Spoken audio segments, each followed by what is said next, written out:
హరహర మహాదేవ శంభో శంకర. మనం ఈ వీడియోలో త్రయంబకేశ్వర జ్యోతిర్లింగం ఎలా వెలిసిందో తెలుసుకుందాం.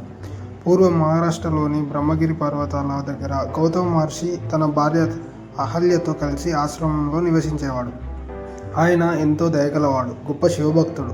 ఒకసారి అక్కడ తీవ్ర కరువు వచ్చింది. వర్షాలు పడక ప్రజలు, ఋషులు చాలా ఇబ్బంది పడ్డారు. కానీ గౌతమ మహర్షి తన తపస్సు శక్తితో అందరికీ ఆహారం, నీరు అందించాడు. దీనివల్ల ఇతరుల ఋషులకు అతనిపై అసూయ పెరిగింది. అసూయతో వారు గణేశుణ్ణి ప్రార్థించారు. గణేశుడు వారిని హెచ్చరించినా వారు వినలేదు. చివరకు ఒక మాయ ఆవు గౌతముడి పొలంలోకి వెళ్ళేలా చేశారు.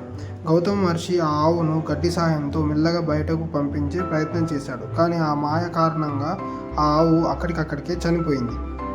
ఆవు మరణంతో గౌతమ మహర్షి చాలా బాధపడ్డాడు. గోహత్య పాపం తొలగించుకోవడానికి ఆయన పరమశివుడి కోసం ఘోర తపస్సు చేశాడు. ఎన్నో సంవత్సరాలు భక్తితో ప్రార్థించాడు. చివరకు మహాశివుడు ప్రత్యక్షమయ్యాడు. గౌతముడి భక్తికి సంతోషించిన శివుడు పవిత్ర గోదావరి నదిని భూమిపైకి తీసుకొచ్చాడు. ఆ నది బ్రహ్మగిరి పర్వతాల నుండి ప్రవహించడం ప్రారంభించింది. గౌతమ మహర్షి కోరిక మేరకు శివుడు అక్కడే జ్యోతిర్లింగ రూపంలో వెలిశాడు. అదే పవిత్రమైన త్రయంబకేశ్వర జ్యోతిర్లింగం.